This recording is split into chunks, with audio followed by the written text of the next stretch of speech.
baka naman naghihiganti siya sa'yo. Baka naman gusto niya ring maranasan yung naranasan niya nung niloko mo siya. Alam niyo, madalas kasi nagpapatawad ang mga kababaihan pero hindi nakakalimot yan. Sa kanya, it's payback time. Maitim ba skin? Underarm at singit mo? K-Skin ang bahala sa'yo. Premium ang ingredients, paraben-free and sulfate-free, and FDA-approved, kaya safe for everyone. With K-Skin, ibalik ang alindog mo. Huwag nang magpahuli.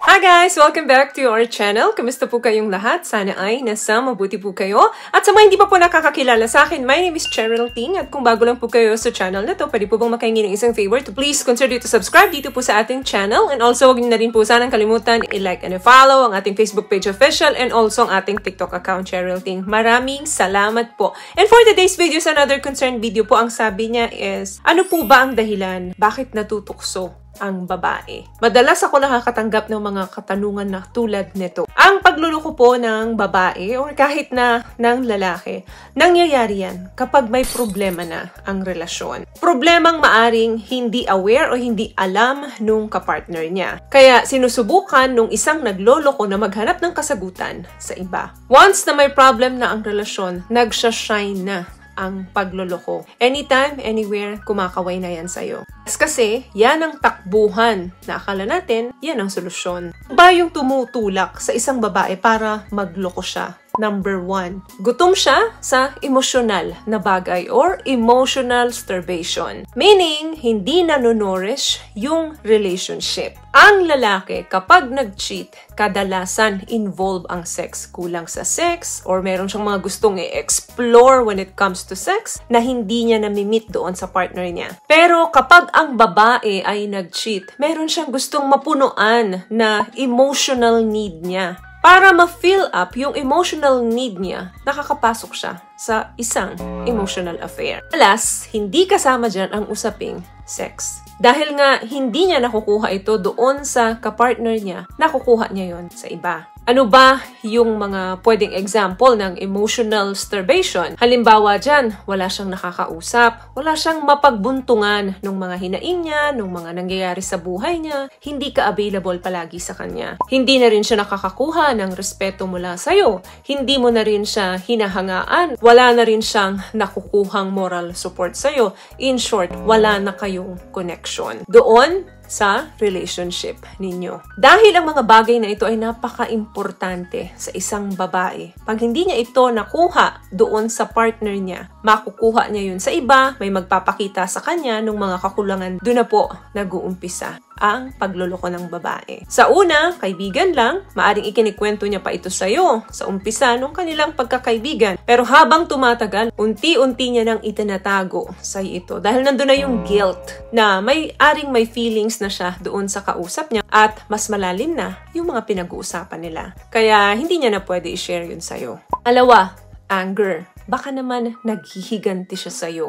Baka naman gusto niya ring maranasan yung naranasan niya nung niloko mo siya. May mga babae po na pumapasok sa isang maling relasyon para lang makuha yung idea kung paano o yung pakiramdam kapag nagloloko. Nila makita kung paano magbibehave yung mga asawa nila doon sa gagawin nila. Dalasan dito, yung may mga past affair, mga nakalipas na pagloloko, dun palang gaganti yan. Alam nyo, madalas kasi nagpapatawad ang mga kababaihan pero hindi nakakalimot yan. Sa kanya, it's payback time.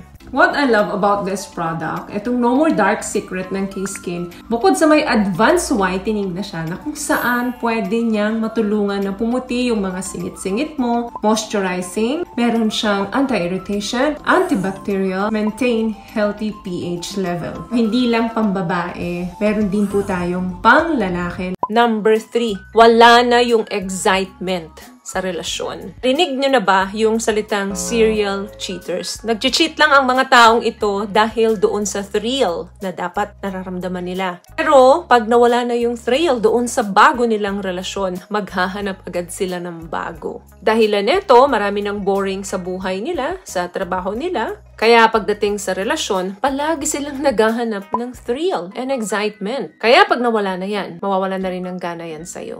Last one, opportunity. Yes, pakiramdam nila na wala na silang future dito sa kapartner nila. Then, meron isang kakatok na isang tao, isang sitwasyon na nakikita nilang opportunity para sa kanila. Aring pwedeng makapagbigay ito sa kanila ng trabaho, ng pera, pang negosyo, or ma-meet yung mga luho nila ng taong ito. Dahilan kung bakit mabilis nilang natatalikuran or naloloko yung mga present na partner nila. At kapag naikwento ito ng babae doon sa lalaking bago niyang nakakausap, sasamantalahin naman nung lalaking ito yung hinahanap na wala nung babae sa kanyang partner, paparamdam niya sa babae na siya yung magbibigay nito. Kaya, tumatanim minsan sa isip ng babae yan, na dito gaganda ang buhay ko. Mabibigyan ako nito ng mga bagay na hindi ko nakukuha ngayon sa partner ko.